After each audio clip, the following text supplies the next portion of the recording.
Hi YouTube, my name is Jack, and today I am participating in an internet tag, because why not? This is the OcculTea tag. It was started by Ella Harrison, Joanna the Polish folk witch, and Leah the redheaded witch. It's sort of been making the rounds on YouTube. Thorn Mooney just did a video on it a couple of days ago, which is sort of how I'm picking up on it.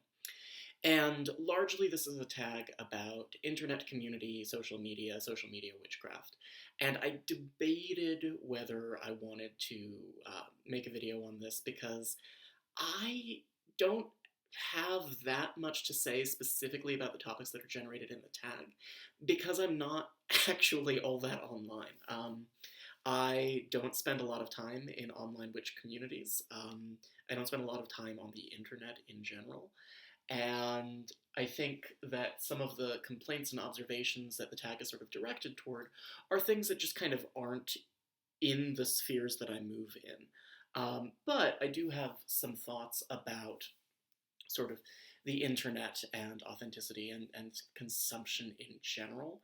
And I wanted to get into that a little bit. So, take what I have to say here with a grain of salt.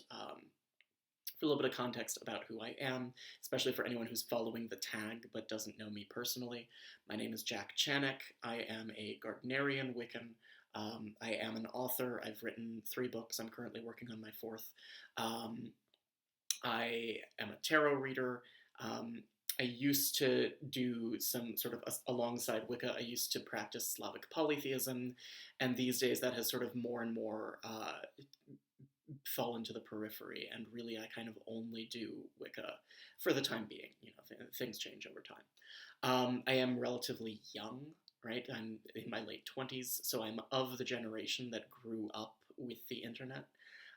But when I was a kid, my parents were, I think quite rightly, really distrustful of the internet.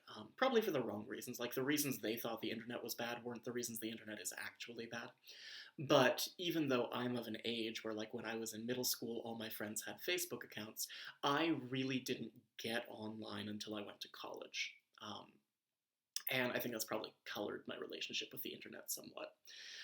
As an author, as someone who, has written books and then is expected to do the work of marketing them, I've spent a little bit of time on social media. I, had a Facebook page for a while. I had a Twitter account before Twitter went down in flames. I have an Instagram account and I reluctantly use it, but I really hate social media, and increasingly I'm just not on it, right? I will, like, maybe once a month I'll post a picture on Instagram, and I upload videos here on YouTube, which I don't really think of as social media. I guess it is, but I think of this much more as just sort of vlogging. It goes along with the blog that I keep, and that's like just kind of a place for me to sit and hash out thoughts that I have. I don't see this as a social media platform where I'm like interacting with other people, really. It's much more solipsistic than that.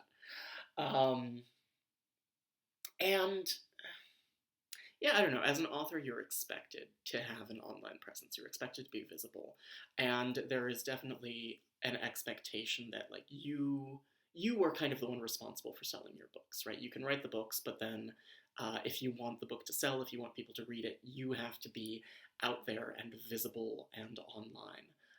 And really, these days, what that means is you have to be on TikTok, and I'm not on TikTok, and I'm not cool enough to be on TikTok. I don't want to be cool enough to be on TikTok.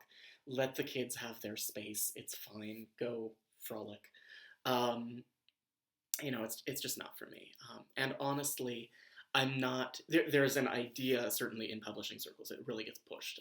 There's this idea that you have to have an online presence because that's what's going to sell your books. I'm really not convinced that it actually does. Right? I'm not convinced that, like, the couple thousand people who followed me on Twitter really boosted my book sales all that much.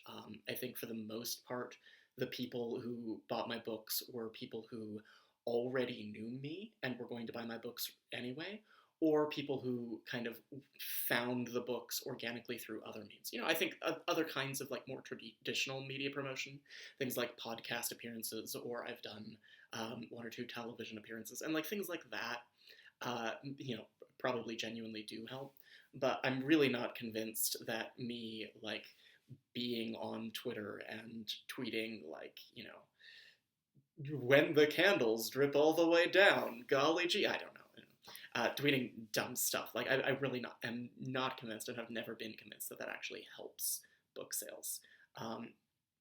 So anyway, the tag is sort of divided into three parts. The first part is about influencers and authority, the way that influencers and content creators get treated as educational sources and sources of, authority in online witchcraft communities. The second is about grifters and people who are sort of dishonestly taking advantage of witchcraft social media as a way of making money. And then the third part is about kind of the feelings of inadequacy and FOMO that come from seeing these highly curated social media feeds of people who have the beautiful altar and all the tools and, seem like they're doing witchcraft every day. And so I'm coming at all of this from the perspective of an author, more so than from the perspective of an online content creator, because I really don't think of myself as an online content creator. Technically I am because I do the YouTube videos, but these are really unpolished. They're not scripted. I don't have good equipment, right? I'm using just headphones and the webcam that's on my laptop, and I just sort of sit down and talk to a computer for 15 or 20 minutes at a time. So I'm coming at this largely from the perspective of an author, rather than the perspective of someone who's really involved with witchcraft social media. There's one thing, I think the big thing that I want to talk about with regard to social media and the internet, and just sort of like the poisonous nature of the internet, really, is something that's not really touched on in the tag, so I'll talk about that up front, and then I'll get into the details from the tag. And that is the unique nature of algorithmically curated content. Social media is bad, but social media is bad for a reason, right? It's not just that this thing exists that, has destroyed American democracy and unleashed, a flood of Nazis. There's a reason that social media, over the course of, the past decade and a half, has really become the cesspool that it has. And that has to do with the profit incentives driving the platforms that are hosting social media. Generally speaking, I think people are just people, right? People have good moments, people have bad moments, and people are behaving badly on the internet. And people behave terribly on the internet because they're incentivized to do so.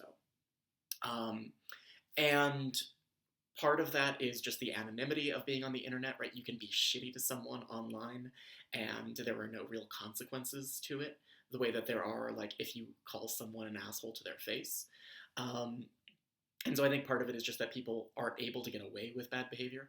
But the bigger thing, and I think the thing that really drives kind of everything in social media, is the profit incentive behind platforms like YouTube, Facebook, Twitter, TikTok, and the way that the algorithm is designed to maximize profit. Right? Companies like Twitter get more money the more time you spend on their platform. Their incentive is to maximize the amount of time that you are online. They're trying to maximize engagement, they're trying to maximize clicks, they're trying to maximize ad revenue in that way. Less so with Twitter now, because it just completely went up in flames, and God knows what their profit incentive is anymore. But generally speaking, the way that these social media models work, they get money from ad revenue. They get ad revenue from people seeing and clicking on ads, and so their incentive is to maximize the amount of time that you spend on the platform so that you see more ads, so that you click on more ads. And the way they do that is they create algorithms that sort of evaluate the type of content that you're engaging with, and then build a feedback loop and just keep feeding you more of whatever it is that you're engaging with. And this is not a new observation on my part, right? Lots of people have talked about this before, but the things that get engagement, generally speaking, are negative emotions. outrage, anger, vitriol. Like, those are the things that get us really animated and that keep us engaged. And Twitter in particular, right? Like, really, pre-Elon Musk, Twitter really built itself up on internet outrage and on the ability to just sort of suck people into the new terrible thing that's happening. There's a new terrible thing every day, and you have to be angry about it, and you have to be talking about it, and that sort of generated this feeling of constantly needing to be engaged. And that had to do with silly things like, Bean Dad or the 30 to 50 feral hogs, but it also had to do with, like, politics and international affairs, and just generally, like, you would open up Twitter and you would just get flooded with everything terrible happening in the world all at once, which is bad. That's a bad way to live, right? Like, evolutionarily, humans have not had time to adapt to circumstances where they are constantly exposed to everything bad happening in the world. Our bodies are not built to be able to handle that level of stress. And it's really bad for you.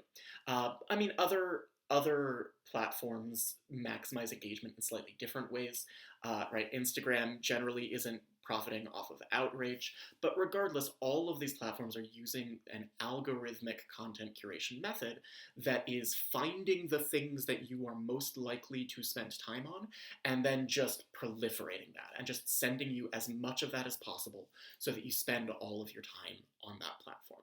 And it hijacks the reward mechanisms in your brain. And this is bad. This is unhealthy. This is bad for you. For one thing, it, like, just drastically shortens your attention span. It makes it harder to focus. It makes it harder to do things that aren't on social media. In some ways, it sort of triggers the same circuits in your brain that addiction does. There are other ways in which it doesn't, and I think we should be really careful about using the language of addiction when we talk about social media. But there are ways in which social media really is trying to capitalize on sort of the psychology and just the like neuroscience of reward mechanisms and things that draw you in and keep you in. But for another thing, because all of the content you see on social media is algorithmically curated, it is not trustworthy. You cannot trust it. It's not an accurate picture of reality. And it's so funny because everyone thinks that everyone else is at fault for this, right? Like, my friends who are older are like, oh God, these kids spend all their lives on social media and have no media literacy and don't know how to distinguish truth from reality. And all of my friends who are my age or younger are like, oh God, these older people, these boomers on Facebook, like, destroyed American democracy because they couldn't tell that freedomeagle.net was a Russian bot. And, like, it's everyone. No one is immune to this. This is the way that algorithmic content works. It gets into your brain, and it hijacks your brain. And it's very effective at that, and you are not immune to that. I am not immune to that. No one is immune to that. And I think that everyone sort of has this habit of assuming that everybody else is being sort of influenced in insidious ways by social media, but I have the media literacy to distinguish truth from fiction, and no, you don't, and that's okay. Like, no one does, but no one is immune to propaganda in that way, and no one is immune to being influenced by social media. And honestly, the only way to avoid it is just not to be on social media, because whatever content you're engaging with on social media is, to a greater or lesser extent, curated by this algorithm that has no purpose other than to maximize the time you spend on the platform, and that's going to give you a warped picture of reality. And in cases with political things, that can have really dire consequences across the political spectrum, right? Like, I have friends who are Obama liberals who are sucked into their own little social media algorithmic holes. And then, you know, there are also obviously sort of the QAnon people and things like that. Like it happens to everyone. It's not a matter of a particular generation. It's not a matter of particular political affiliation. It happens to everyone. It is inevitable with this kind of social media. And that's why social media is evil. Thanks for coming to my TED Talk. But, you know, even with things that aren't politics, even with things that are lower stakes, if you're engaging with witchcraft content, what you think witchcraft looks like and what you think witchcraft should look like are going to be influenced in these really deep and difficult to identify ways by the time that you're spending on social media. You know, and the buzzwords have changed, but it's still kind of the same thing. In her video, Thorn Mooney pointed out that, like, no one uses the term eclectic Wiccan anymore, which I hadn't considered until she said it, but yeah, God, that's true. Like, you know, 10, 15 years ago, 10 years ago, eclectic Wiccan was really the thing that everyone was identifying as on the internet. And these days, it's not that, right? These days, you don't see anyone calling themselves an eclectic Wiccan. What you see is folk witch, traditional witch, folkloric witch, and like those are different kinds of identities. And those identities are real and legitimate, and like by all means, if folk witchcraft is what you're practicing, do it and go for it, and like, you know, go forth and prosper. But if all you're seeing online is folk witches, and you therefore sort of get the impression that witchcraft or real witchcraft looks like this, looks a particular way, it's because you're in a feedback loop. And it's because you're being exposed to certain kinds of content that are being generated and sort of fed back to you. And your perception of the landscape of witchcraft is really being altered. Not by the intervention of any conscious human being, but by sort of this impersonal algorithmic process that is only trying to get you to spend more time. And I think that's so important to understand when we talk about social media literacy and we talk about engaging with like an online witchcraft community, that what you see online isn't real. Not because people are lying to you, not because people are being inauthentic, but because the platform itself is incentivized to provide you with a skewed picture of sort of what the landscape out there looks like. Because the more it can narrow in on your interests, the more it can get you to focus on one thing, the more of your time it gets, and therefore the more it profits off of you. So there's my lecture on sort of social media and sort of online media witchcraft literacy to begin with, because I think that's the thing that I haven't always seen people talking about, and I think it's a really important element of this conversation, is just like the way that the platforms themselves are driving a lot of the feeling of inauthenticity or sort of hyper-curation that people complain about. Like, it's not because the people making the content are necessarily being inauthentic, it's because the content that you're seeing is being curated by an algorithm. So with that, let's dive into the three main topics of discussion for the actual tag. We're 18 minutes into the video. I'm finally getting to the real tag. I have much less to say about these actual topics, so they're going to go pretty quickly.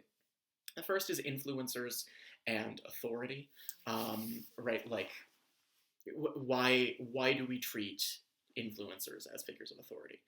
And I mean, the honest answer is I don't. Honestly, I think a lot of people don't. I think that the idea that influencers are authorities comes, again, from this kind of algorithmically driven content. The ideal audience for algorithmic curation is a beginner, is a rank beginner who doesn't know the first thing about witchcraft and who has come to YouTube or TikTok or whatever platform and just searched, like, witchcraft, how to witchcraft. Because that's someone who is going to watch a lot of videos in very quick succession. That's someone you're going to get a lot of watch time out of.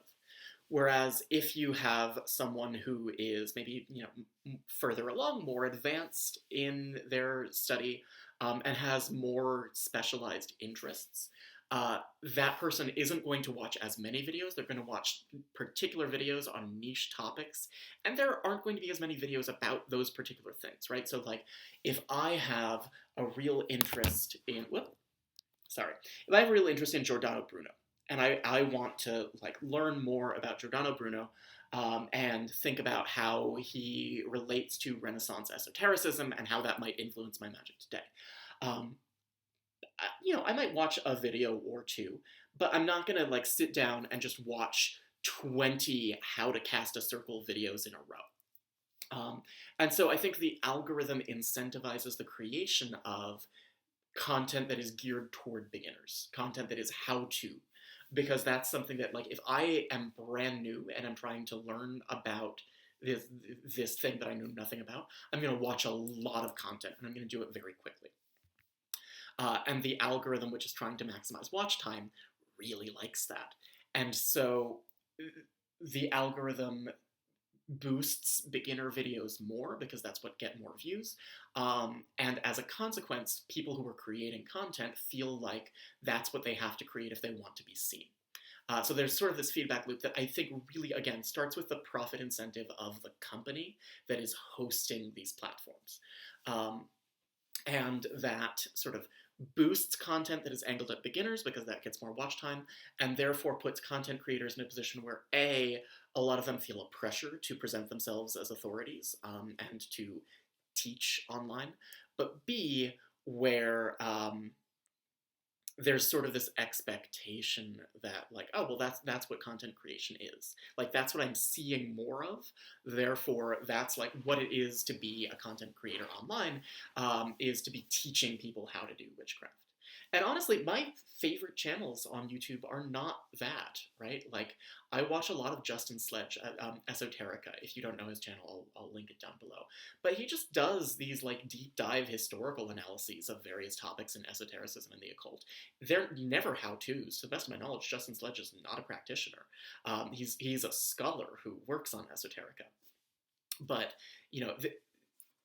that's not necessarily the thing that's most visible, because that's not what's getting a lot of attention from the algorithm. And therefore, people sort of assume that it's not out there. So I think this attitude that, like, influencers get treated as authorities, like, yeah, it deserves to be criticized, absolutely. But the attitude isn't something that influencers themselves. I mean, I'm sure there are some people who are online who just, like, want the shiny, good feeling of being treated as, the Grand High Poobah. Like, I'm sure there are people who are in it for the ego boost there and who really want to be treated as a teacher. But I think there are a lot of other people who either aren't making that kind of content and just aren't getting as much attention, or who are making that content because that's what the algorithm rewards, and who are in it sort of, not because they're doing it for an ego or for anything like that, but just because they're kind of, like, part of this system that, isn't really their fault, but if you're playing the game, you kind of have to play it. So that kind of leads into the second topic, which is about grifters and dishonest money making. And I don't know, like, yeah, grifting happens. Grifting happens in every community. Grifting particularly does happen, probably more so than elsewhere, in occult communities, just because it's very easy to take advantage of people who are looking for something real and who want to believe in something real.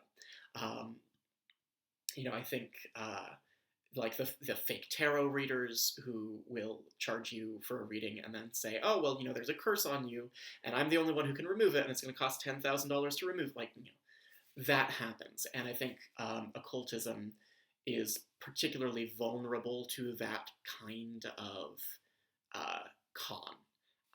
And it's an uncomfortable thing to realize that something that you do sincerely and something that you take very seriously is seen by a lot of other people as just, like, a way to make a quick buck. But that said, I don't think that everyone who's making money is a grifter, right? There are influencers who have affiliate links or who are, selling a product or whatever. And, like, there's nothing wrong with them doing that.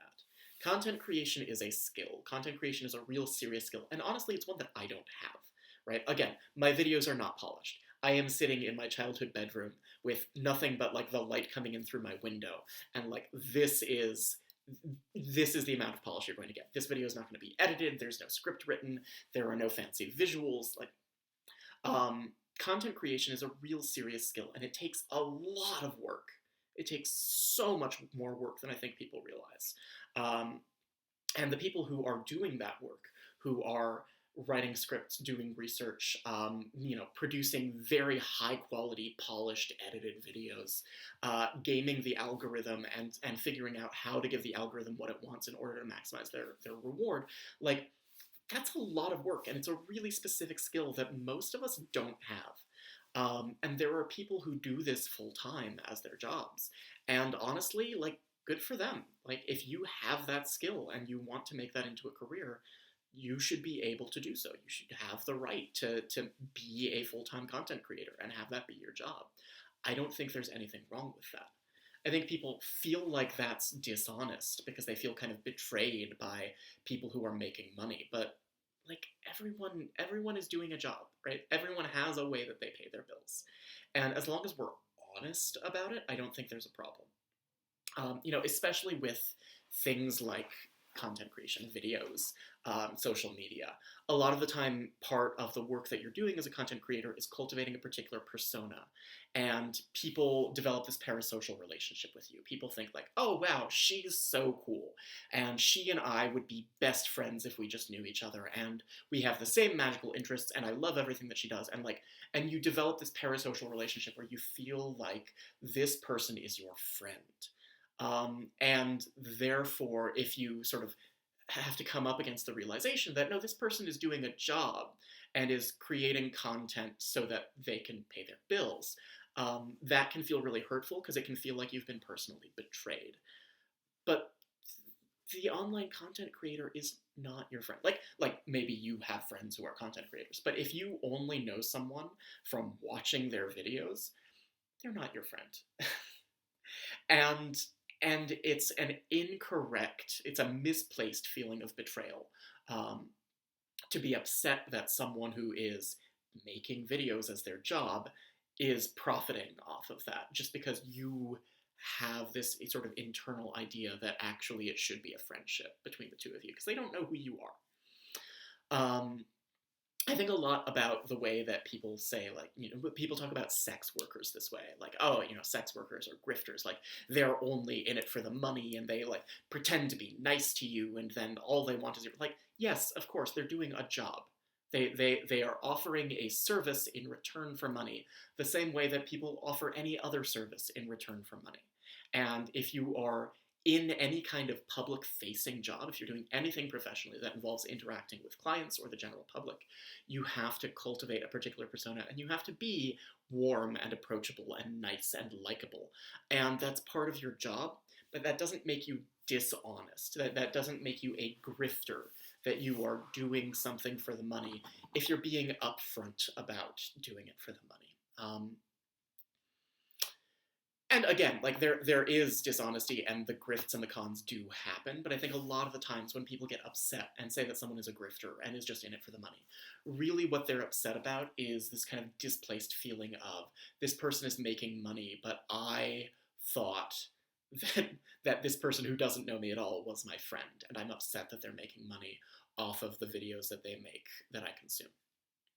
So, the third and final thing that is sort of included in this tag, I really don't have that much to say about. It's this idea of FOMO, and sort of, you see the perfectly curated Instagram feeds with the altar and, like, here's the spell that I just did, and you feel like you're inadequate. You feel like you're not enough of a witch, you're not doing enough, you don't have the right tools, you don't have the right altars, or whatever.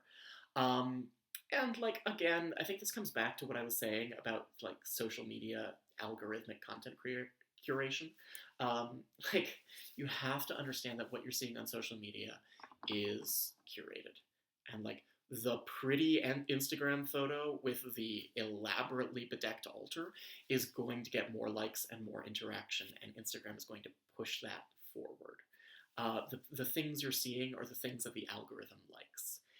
And there's an incentive to stage things, right? There's an incentive to set up, like make a poppet and sew it together and then put it down on a pretty table with some herbs and take a picture of it, even if you're not actually doing that spell. There's an incentive to stage things as beautifully as possible in order to get the likes and the interaction.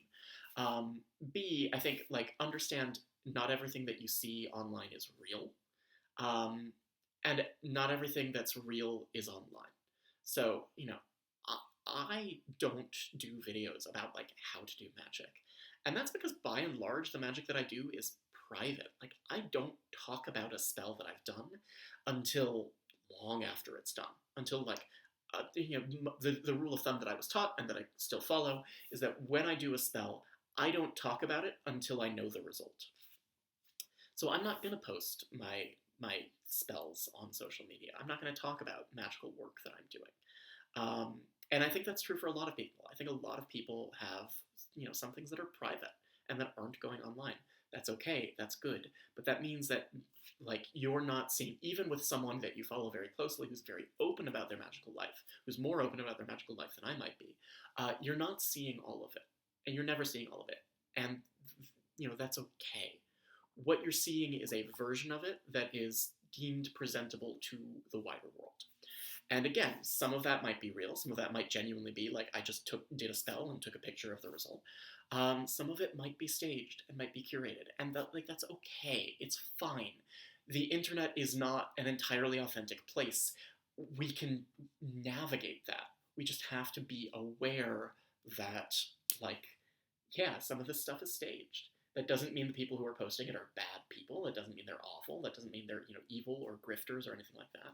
It just means that when you look at that Instagram photo of the perfect altar, just be aware that the internet is not reality. And that's really all it boils down to. And again, not to harp on this too much, but spend less time on social media. Social media is poisonous. It really is so bad for your general state of being.